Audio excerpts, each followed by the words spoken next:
Pakisabi sa katabi mo, don't quit in the middle. Yan. So yan po ang pag-aaralan natin ngayon. Don't quit in the middle. Hallelujah. Let's pray. Father God in heaven, we trust you. We glorify your name. We thank you for all the favor, for all the provisions na binibigay niyo sa amin. Thank you for the blessing to go and fulfill our purpose in life. God, nawa ang lahat na may tenga, may pandinig ngayong gabi, ay makapakinig ng iyong salita through me in the name of Jesus. Amen. Amen. Galatians chapter 6 verse 9. Pwede ba sabay-sabay nating basahin? 1, 2, 3. Let us not become weary in doing good, for at the proper time we will reap a harvest if we do not give up. Amen. Marami ang sumusuko sa gitna. Amen? Yung naumpisahan mo na, pero dahil sobrang tagal, at akala mo sobrang tagal na, pero hindi mo alam, nag-uumpisa ka pa lang, sumusuko ka na. So let us not become weary in doing good. Amen? Praise the Lord. Do not grow weary. Sabi mo sa katabi mo, do not grow weary. Yan. So let's talk about the law of harvest. Amen?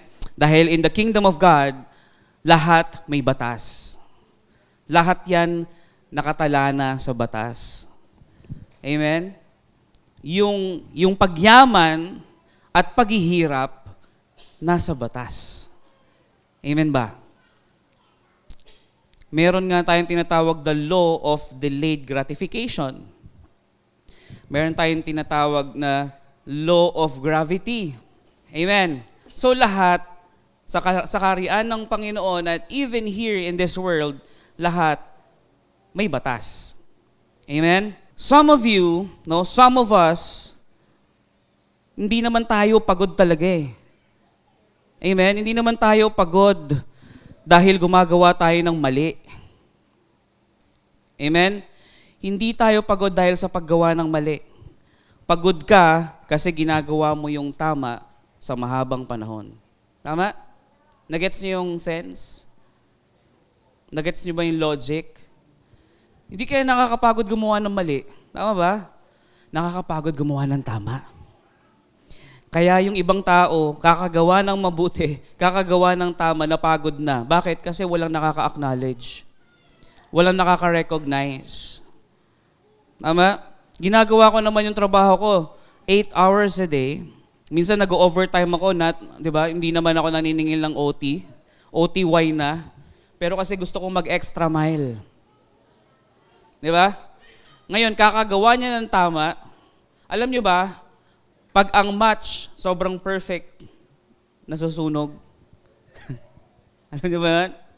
Even the perfect match burns out. You know, the enemy doesn't need you to stop believing. Hindi kailangan ng demonyo yan. Ano kailangan niya? He just needs you to stop enduring. Kaya nga, ang sabi ko, don't quit in the middle. Hindi naman kayang i-deceive tayo ng Panginoon eh. Tama? Ay, Panginoon. Ng demonyo eh, di ba? Pag ang Panginoon nasa iyo na, no dark can penetrate light. Because there's no such thing as flash dark. Tama? Ang meron lang, flashlight. So pag nasa light ka na, hindi ka na kayang i-penetrate ng darkness. But the thing is, ang kayang gawin ng demonyo at ang gusto niyang mangyari is for you to stop enduring what? All the negativities. Lahat ng mga unrecognized work na nagawa mo. Di ba? Ano madalas na litanya ng mga mababait na tao? Di ba ang sabi? Villain is not born. Villain is made. Tama? Ginawa ko naman lahat, pero hindi pa rin sapat. No, minahal ko siya, pero hindi niya ako minahal. Ibinigay ko lahat, ngunit kulang pa rin.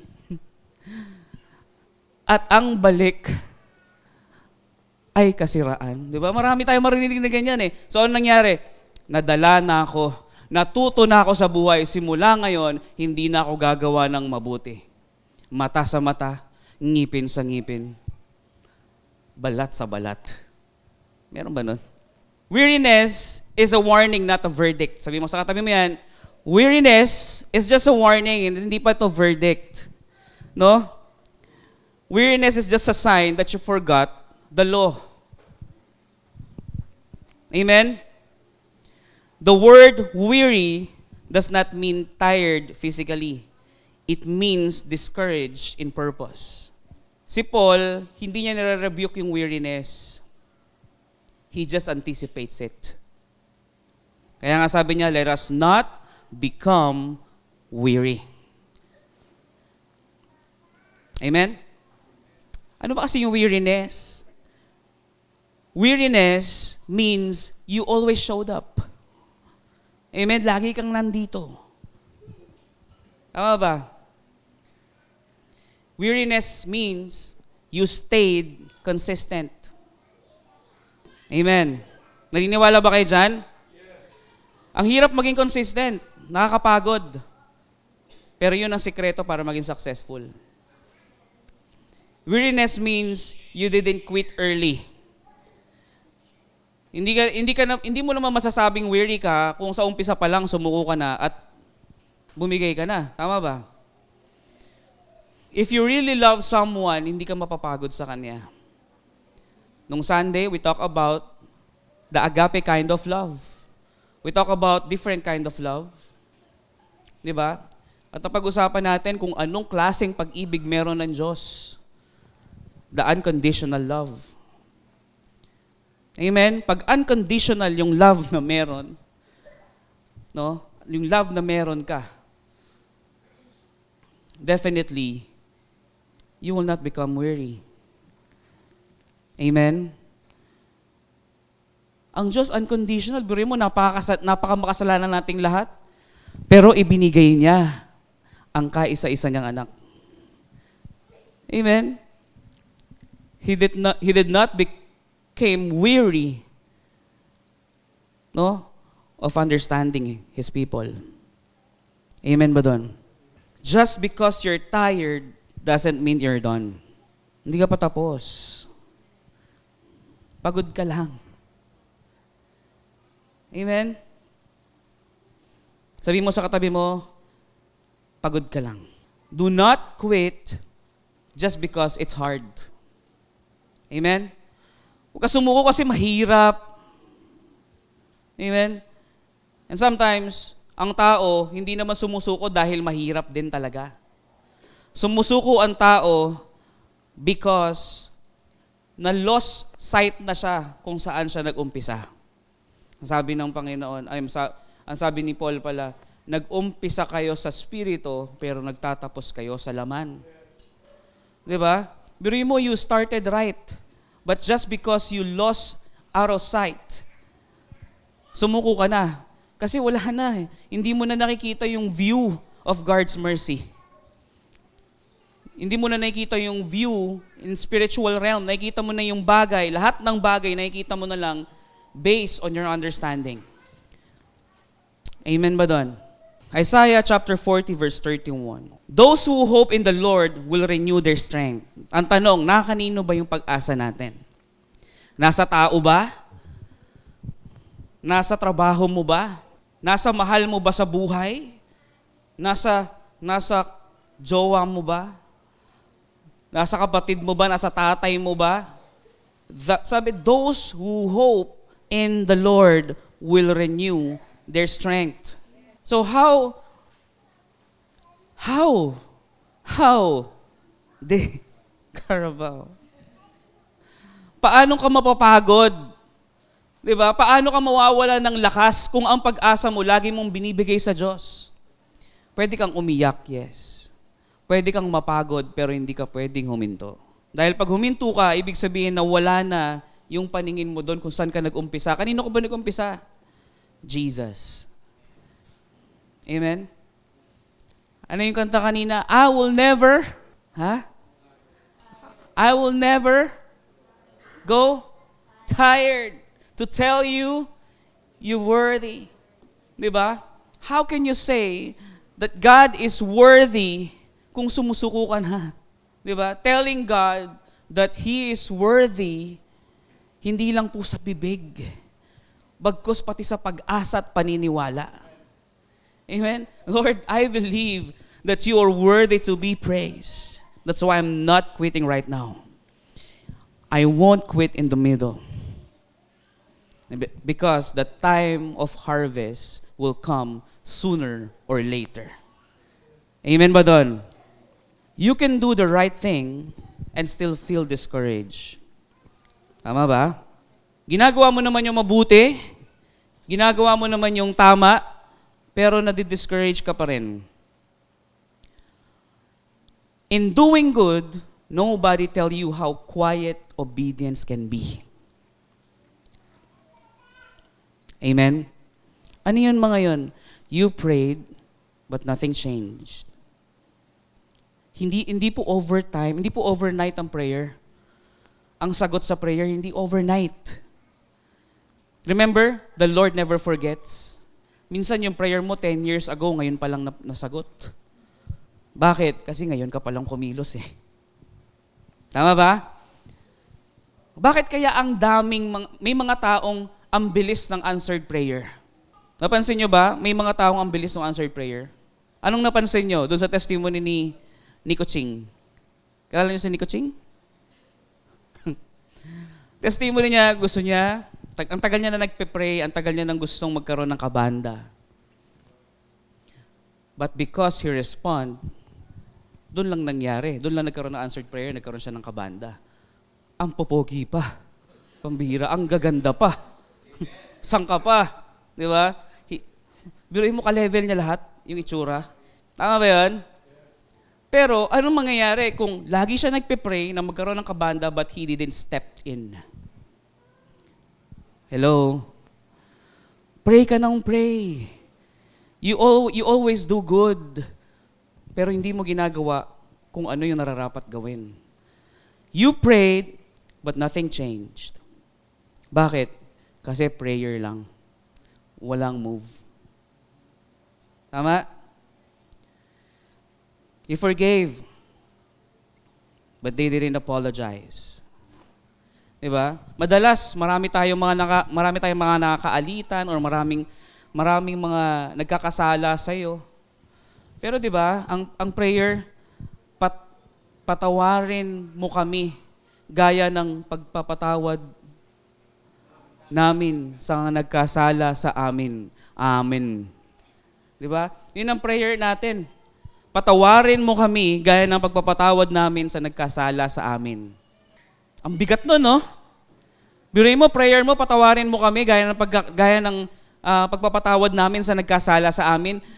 Prayer mo yon pero hindi ka marunong magpatawad. Kasi bakit? Hindi pa siya nagsosorry sa akin, Pastor.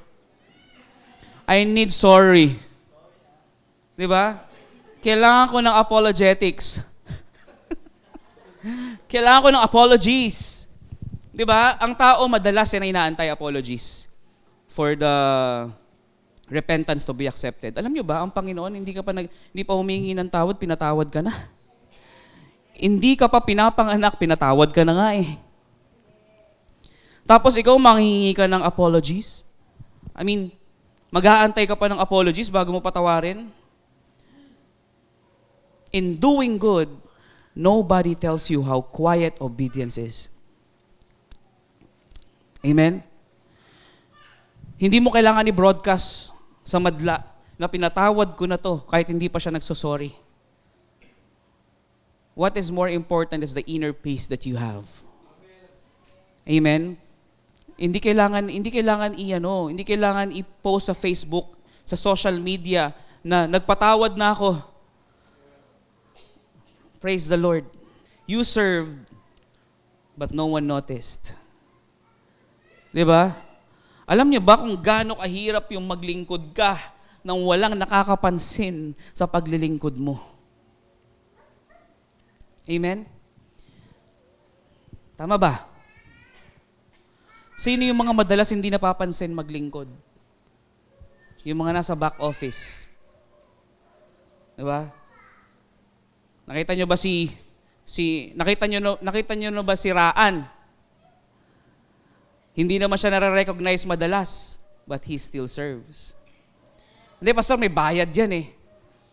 Pambihira eh. Hindi ko gusto mo, ikaw nakamuha ng bayad niya. Pero gawin mo lahat ng ginagawa niya. Gusto mo? Ang daming ministers dito na hindi napapansin yung effort, but they still pursue to serve God. Amen? Alam niyo ba kung gaano kahirap yung wala kang ginagawa? Di ba? Nakakapagod yun. At nakakahiya. Pambihira. Ang sakit na ulo ko. Naintindihan nyo? So, hindi natin kailangan ng recognition. Ang mahalaga is you're doing good. But you know, dito sa atin, maliit lang tayo eh. Definitely, mare-recognize at mare-recognize ka pa rin. Di ba? Tama ba yun? Alam nyo ba? Alam nyo ba? Kung gaano kahirap yung trabaho ng media. Di ba? Si Aston, lightman na, soundman pa. Pambihira. Init na ng ulo ni AJ kanina. Si Aston, nagla-lights. Wala eh. Kulang tayo sa sa tao eh. Gigil na si AJ oh. Wala. Si Aston, relax lang. Meron na yan. Alam nyo ba kung gaano kahirap ang gawain ng ushers? Di ba? Binibuild up ko lahat ng hawak kong ministry, no? Ang hirap kaya nung gigising ka ng maaga, tapos pag-aaralan mo yung Word of God kasi you need to salvage the people. Ano yung salvage? Salvation. Di ba? Kailangan mo i-salvage yung mga tao eh. Yun naman talaga yung root word nun, salvage. Hindi nyo alam? Naku po, kailangan nyo punta kayo sa ushers, magpa-counsel kayo. We need to salvage the people. Tama? Alam nyo ba kung gaano kahirap ang trabaho ng mga dancers?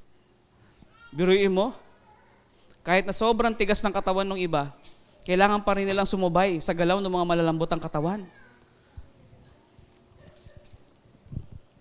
It is hard, di ba, not to be recognized. Ang daling mag-serve pag nakikita ka lagi, tama? Pero yung hindi ka na nakikita, pero nagsuserve ka pa rin, oh, praise the Lord. You're doing good. Amen? You're doing your purpose without any recognition and acknowledgement. Amen? Subukan nyo. May praise and worship tayo, pero yung banda nandun sa loob ng kwarto. Ang nandito lang, yung pastor. Di ba? Tumataas na ng kamay. Pero yung singers nandun lang, hindi kayo nakikita lahat. Kaya? Kaya. Bakit? Kasi you know what you're doing. Tama? At kilala natin ang Diyos na pinaglilingkuran natin. Tama ba? God sees what people skip. Kung magets nyo? God sees what people skip. Kung ano yung hindi nakita ng tao na ginawa mong mabuti, ang Diyos nakita pa rin. Amen? Pambira, kaya huwag kang mag-alala. Mas mataas yung nakakita sa'yo, na mas mataas yung nakakita doon sa ginawa mong mabuti. Amen? Mas matindi pa yon sa nagpapakitang tao lang at na-acknowledge, na-recognize ng mga tao sa paligid kaysa doon sa hindi napapansin pero na-recognize ng Panginoon. Anong mas gusto mo? Gawin kung anong tama o gawin kung ano lang yung sa tingin ng taong tama? Amen? So do not grow weary in doing good. Gusto niyo ng verse? Alam niyo yung Hebreo? Hebrews chapter 6 verse 10. God is not unjust to forget your work. Every work that you're doing right now, kahit hindi napapansin, kahit hindi nakikita ng mga madlang people yan, God is not unjust to forget your work. Amen? Timing is God's tool. Do you believe? Timing is God's tool. God's timeline is not your timeline. Hindi porket hindi mo pa nakukuha ngayon, ibig sabihin, sablay na si Lord. Tama? For at the proper time, sabi niya di ba? For at the proper time. Kung hindi pa nangyayari ngayon yan, hindi ibig sabihin hindi na mangyayari yan at all. Ang problema sa tao, kung hindi pa nangyayari ngayon, akala niya wala nang pag-asa. Tama ba? Ibig sabihin lang, hindi ka pa ready. Amen? Pero may exemption. Hindi ko talaga makalimutan yung testimony nung L300. Ganon kabuti ang Panginoon. Alam mo, pag sobrang kulit mo, eto na nga! Kulit mo eh. Hindi ka pa nga marunong mag-drive eh. Bira ka eh. Binigay. Hallelujah. Gusto ko yung ganong faith. Di ba? Gusto ko yung ganong faith. Sino dito gustong ganon? Anong mas gusto mo? Yung maraming pera o matinding faith? Grabe yung matinding faith, di ba? Di ba madalas, ang tatay, pag nakita niya hindi pa ready yung anak niya, kahit gustong-gusto niya lang ibigay, hindi niya pa mabigay. Tama? Yung anak nagtatampo na nga eh. Madalas, madami kami eksena ni Briel na ganyan. Di ba? Maraming eksena si Briel tsaka yung nanay niya na ganyan. Ang dami, mas marami. Di ba? Daddy, I want to go to Hong Kong Disneyland. Anak, hindi pa ready si Aziel. Pag ready na si Aziel, let's go to Hong Kong Disneyland. Hindi niya alam, hindi pa ready ang bulsa. Pero the truth is, talaga, we are anticipating things, di ba? Pinag-isipan namin mabuti ng mag-asawa yan. Baka hindi ma-appreciate, sayang yung ticket. Bayad na yung si Aziel di ba? Bayad na eh. So, sige. Resked natin. Boracay na lang muna tayo next 5 years ago. Ay, 5 years from now. Mag-Sikihor na lang muna tayo. Mag-Cebu muna tayo. Libutin muna natin ang buong Pilipinas bago tayo mag-Hong Kong, anak. 27 years old ka na, hindi pa tayo nakapag-Hong Kong. Ang bihira. Daddy, graduate na ako ng college. Asan yung Disneyland? Ay, naku, nakalimutan namin. Pambihira. Maliwanag, hindi porket hindi pa nangyari ngayon, ibig sabihin hindi na mangyayari. Again, pag pinakita na sa'yo ng Diyos, ibig sabihin sa'yo na yon. Hindi mo na imagine yan, hindi mo lang basta naisip yan, kasi gusto mo lang. Ipinakita sa'yo ng Diyos yan, God allows it for you to see it, kasi that's for you. That is yours. The thing is, hindi ka pa kasi ready. Alam mo ba, yung anak ko, meron na kaming naka-ready sa kanya. Di ba? Kami mag-asawa, meron na kaming naka-prepare sa kanya na mamanahin niya ngayon pa lang. Pero alam naman sabihin namin sa kanya, anak, pumunta ka na sa Laguna, doon ka na tumira. Ngayon pa lang, gagawin mo yon? Hindi pa. Pero may naka-prepare na sa'yo, ang Diyos talaga. Sabi mo sa katabi mo, excited ka na bang ma-receive ang para sa'yo?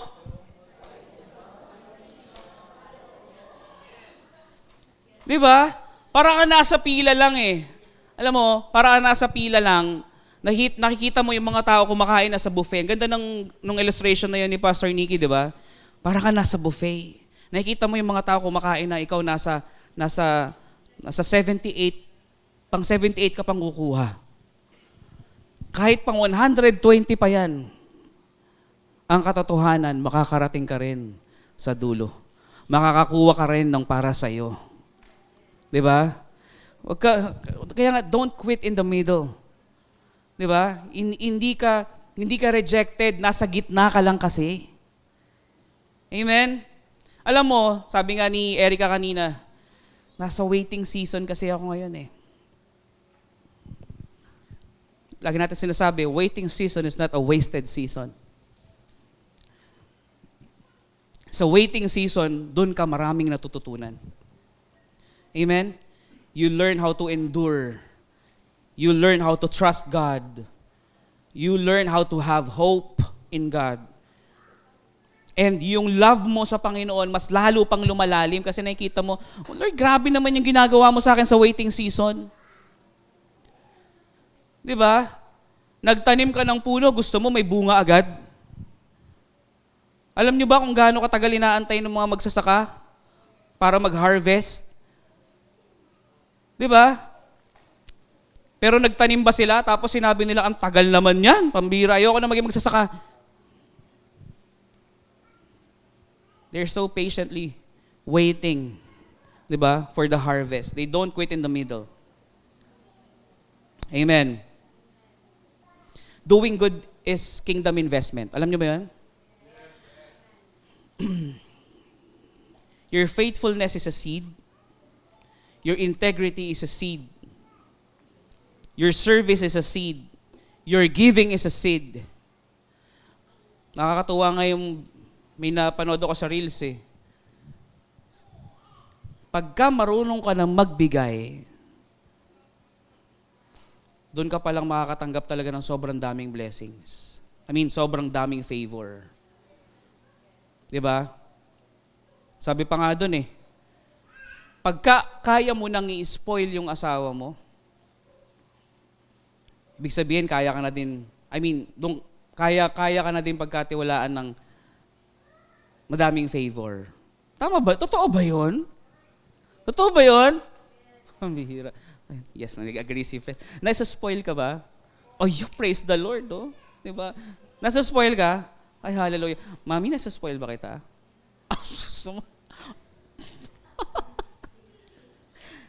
Diba? Asus naman. Nasa-spoil ka, diba?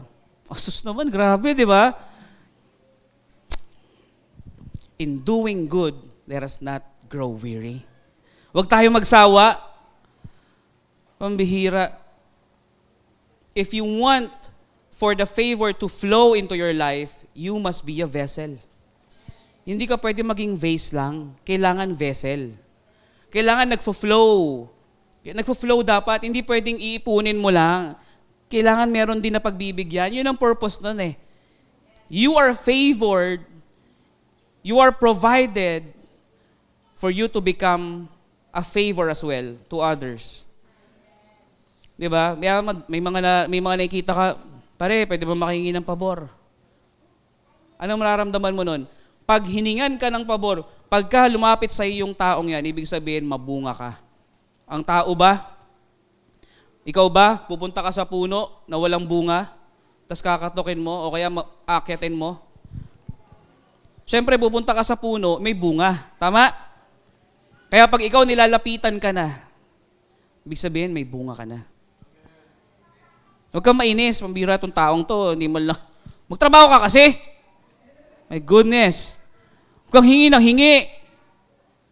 Di ba?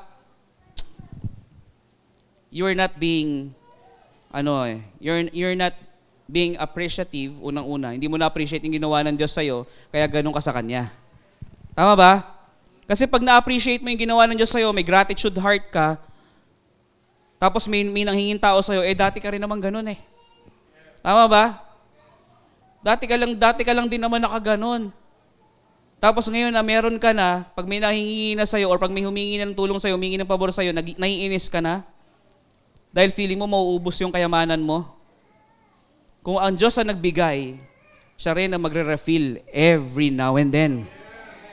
Huwag tayong matakot maubos. Dahil pag natakot kang maubos, hihinto na yung flow. Amen. Hallelujah. Pag ang timba puno na, anong ginagawa nung nagpupuno? Pinapatay na yung gripo. Tama? Pero pag napuno, naubos, bubuksan mo ulit yung gripo. Ganon ang ginagawa ng Diyos eh. He is opening the floodgates of heaven. Amen? Bakit? Kasi you know how to give your tithes, how to give to the poor, how to help, how to love, how to love. Diba? Praise the Lord. Hallelujah. Timing is God's tool. Sabi mo ulit sa katabi mo, timing is God's tool. The delay is doing a development in your life. Amen? Hindi talaga sayang. Because due season is not your season. Sabi mo nga sa katabi mo, it is not your season. Yung sinasabing due season, ibig sabihin nun, it is the appointment or appointed time governed by God. Amen? Kung ano yung itinakda na panahon at oras ng Panginoon para doon sa bagay na yan, yun ang mangyayari. Hindi yung gusto mo. Amen.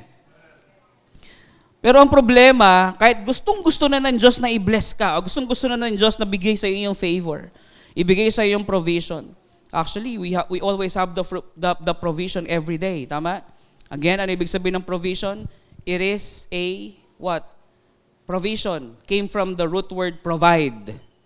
Diba? Pag kailangan mo na, He will provide. Ano yung favor? Favor is God's, ano to? May ano bang tamang term diyan? Hindi, yung provision, yun yung tool for you to enforce your purpose. Okay? Yung blessing is the go signal for you to enforce your purpose.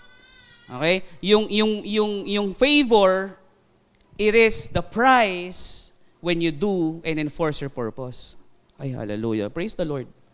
Nakaalala nyo ba yun? Tinuro ni Pastor Nicky? Blessing, provision, at saka favor. Magkakaiba yun. Amen? In due season, you will reap your harvest. You are doing your purpose. Yung magsasaka, ginagawa niya yung purpose niya. Tama? Ano yung provision na meron siya? Yung mga seed. Amen? Ano yung favor? Yung hindi mo kayang kontrolin pero nabibigay sa'yo. Ano? Ulan. Praise the Lord. Tama? Ano pa? Araw. Ano pa? Yung bunga. Tama? Yung bunga ba kaya mo kontrolin? Eh kung ayaw magbunga talaga ng puno mapipilit mo ba magbunga yon? Amen. Hallelujah. Praise the Lord. The harvest, pakinggan niyo ito is conditional. May condition pala para mag-harvest tayo. Akala ko ba, Pastor, pag para sa'yo. Di ba dahilan niya ng mga tamad? Tama? Uy, brother, ba't ayaw mo magtrabaho? Ayaw mo magnegosyo? Di ba? Pangako ng kapatid, ang pangako ng Panginoon sa atin ay masaganang buhay. Tama? Ang sabi ni Pastor Nicky, claim mo na. 20 years ka na nagkiklaim. Hindi mo pa rin nakiklaim. Tama? Because claiming alone is not enough.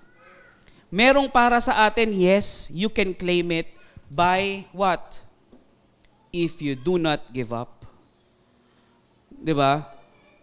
Not giving up is not giving up on what you are doing right now na hindi naman yun ang pinapagawa ng Diyos sa'yo. You need not to give up doon sa bagay na pinapagawa talaga sa'yo ng Diyos. Amen?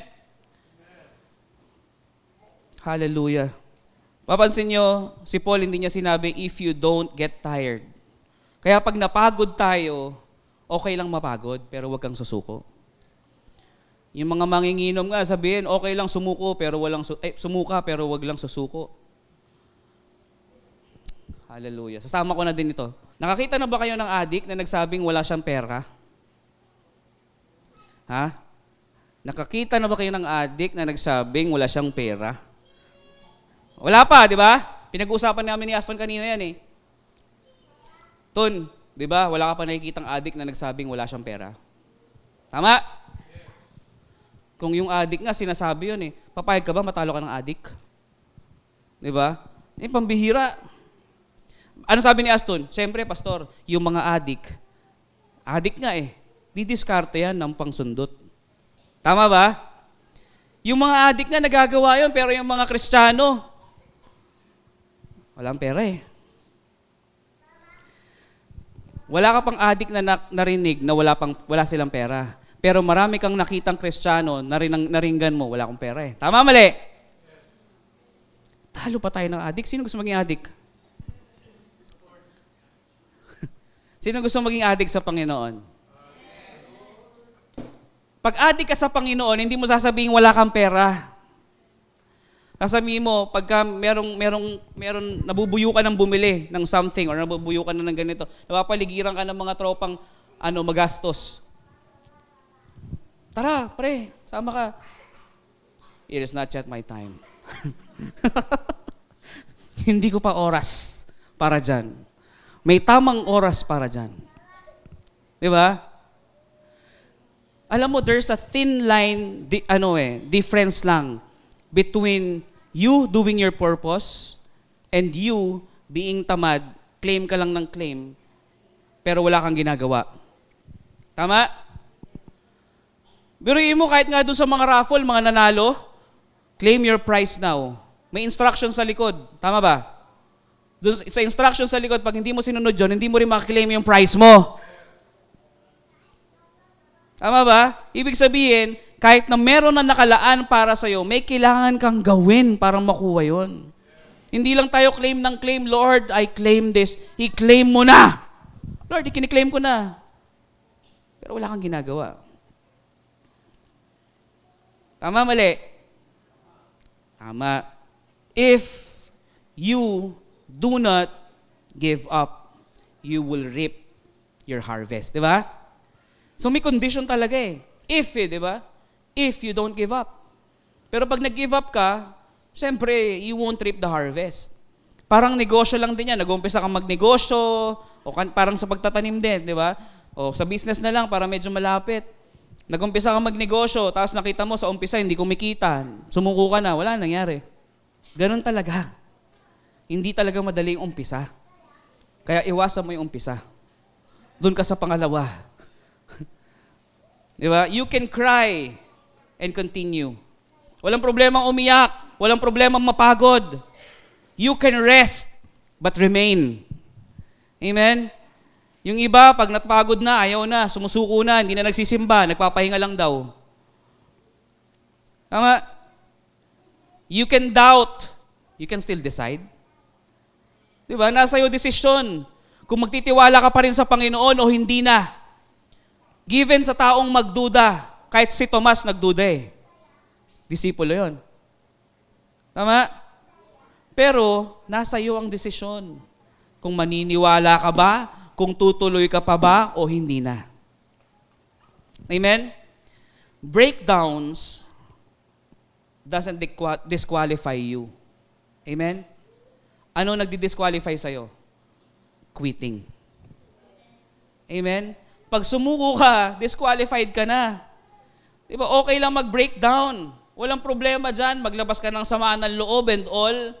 Umiyak ka, lumuhod ka, humiga ka, magpatiwasay ka. Maglumpasay. So, lahat, gawin mo na, ilabas mo na lahat ng sama ng loob, pero, huwag kang susuko. Amen?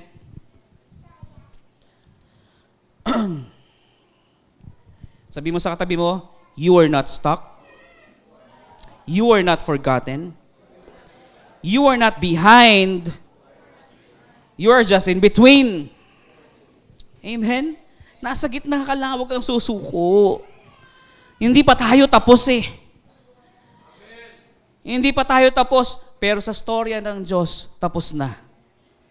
Kaya, alam nyo, ito ilagay nyo sa isip nyo. Mga kapatid, ilagay nyo sa isip nyo to. It's very good to hear na ang Diyos ang sumusulat ng ating kwento.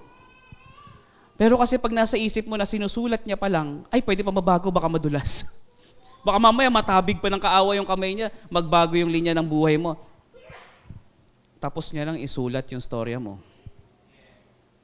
Tama? Lagi mong tandaan, pag nawawalan ka na ng pag-asa, hindi pwede. Tapos nang isulat ng Diyos ang storya ko. Maganda ang kinalabasan. Bakit ako susuko? Diba? That's faith. Kahit na sobrang gulo na nangyayari sa buhay mo dahil sa mga nasa paligid mo o minsan sa maling decision mo, okay lang yun. There's always a consequence in the wrong decision. Di ba? Harapin natin yun. Pero ang pinakamahalaga, ang sabi niya, God will never leave me nor forsake me. God will not put you into shame.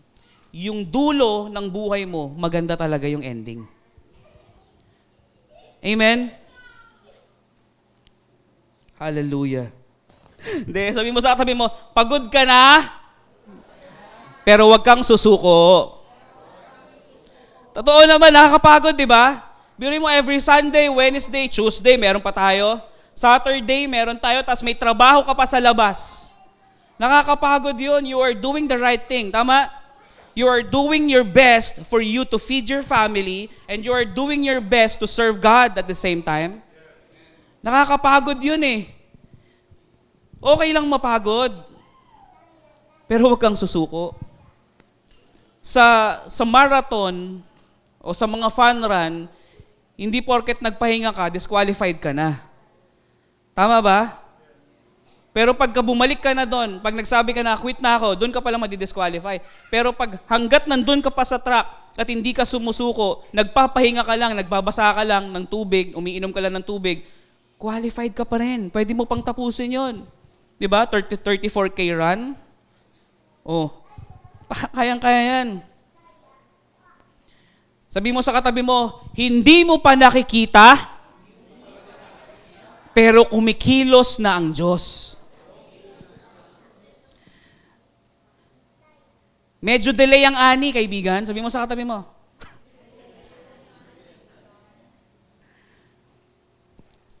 Pero hindi nire-reject. Delayed yung ani, pero hindi rejected yan. It will still continue. Di ba? Ano bang mga dahilan bakit delayed yung ani? Hindi umulan ng tamang season. Tama ba? Hindi umaraw. Yun yung mga dahilan eh. Pero hindi ibig sabihin nun, wala nang pag-asa yung tinanim mo. There will be a perfect season for your plants. Amen. Huwag ka lang susuko. Pambihira. Hallelujah.